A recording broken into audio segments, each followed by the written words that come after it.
Sir ನೀವೇನು ಮಾತಾಡೋಕ್ಕಾಗಲ್ಲ ಅಂತಂದ್ರೆ ಅರ್ಥ ಏನು ಸರ್ ಅದು? ಸಾರ್ವಜನಿಕರು ಪ್ರಶ್ನೆ ಮಾಡಿದಾಗ ಉತ್ತರ ಕೊಡ್ತಕ್ಕಂಥ ಅರ್ಹತೆ ಇಲ್ವಾ ಸರ್? ಫೈಲ್ ಇಲ್ವಾ ನಿಮ್ಮ ಹತ್ರ? ಕಡತ ಹಾಳಾಗಿದೆಯಾ ಅಥವಾ ಸುಟ್ಟಾಕ್ಬಿಟ್ಟಿದಾರ?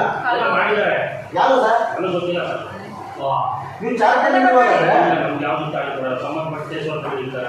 ಕೇಳಿದಾಗ ಇಲ್ಲ ಫೈಲ್ ನೀವು ಫೈಲ್ ಕೊಟ್ಟಿಲ್ಲ ಅಡ್ವಾನ್ಸ್ ಆಗಿ ಈಗ ಕಂಪ್ಲೇಂಟ್ ಕೊಟ್ಟಿಲ್ಲ ಆ ಫೈಲ್ ಅಂದರೆ ನಿರ್ವಹಿಸೋಕ್ಕಾಗಲಿಲ್ಲ ಅಂದರೆ ನಿಮಗೆ ಆ ಕೆಲಸವನ್ನು ಮಾಡೋಕ್ಕಾಗಲಿಲ್ಲ ನಾವು IR ಆಫೀಸ್ಗೆ ನಾವು ಕಂಪ್ಲೇಂಟ್ ಮಾಡ್ತೀವಿ ಅಂತ ಹೇಳಿ ಮಾಡ್ತೀರೇನ್ರಿ ಮಾಡೋಗ್ರಿ ಅಂತ ಕೇಳ್ತಾರೆ.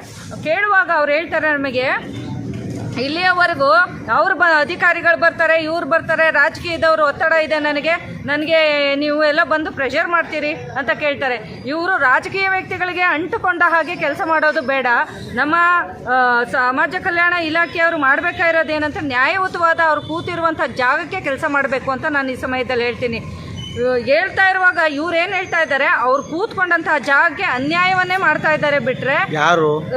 ರಮೇಶ್ ಅವರು, ಸಮಾಜ ಕಲ್ಯಾಣ ಇಲಾಖೆ ಅಧಿಕಾರಿಯಾದಂಥ ರಮೇಶ್ ಅವರು ಅವ್ರು ಕೂತ್ಕೊಂಡಂತಹ ಜಾಗಕ್ಕೆ ನನ್ನ ಹತ್ರ ಯಾವುದೇ ಕಡತ ಇಲ್ಲ, ನನ್ನ ಹತ್ರ ಯಾವುದೇ ದಾಖಲಾತಿಗಳನ್ನಿಲ್ಲ ಅಂತ ಕೇಳ್ತಾರೆ. ಆಗ ನಾವು ಪ್ರಶ್ನೆ ಮಾಡುವಾಗ ಅವರು ಹೇಳ್ತಾರೆ ಇನ್ನೊಂದು 15 ದಿನ ನನ್ನ ಸಮಯ ಕೊಡಿ, ನಾನು ಅದಕ್ಕೆ ಸೂಕ್ತ ಉತ್ತರವನ್ನು ಕೊಡ್ತೀವಿ ಅಂತ ಹೇಳ್ತಾರೆ. ಆದರೆ ಅವರು ಇದೇ ರೀತಿ ಉಡಾಫೆ ಸಂಬಂಧಪಟ್ಟವರು ತನಿಖೆ ಮಾಡಿ ಯಾರು ಉಡಾಫೆ ಉತ್ತರ ನೀಡೋದು?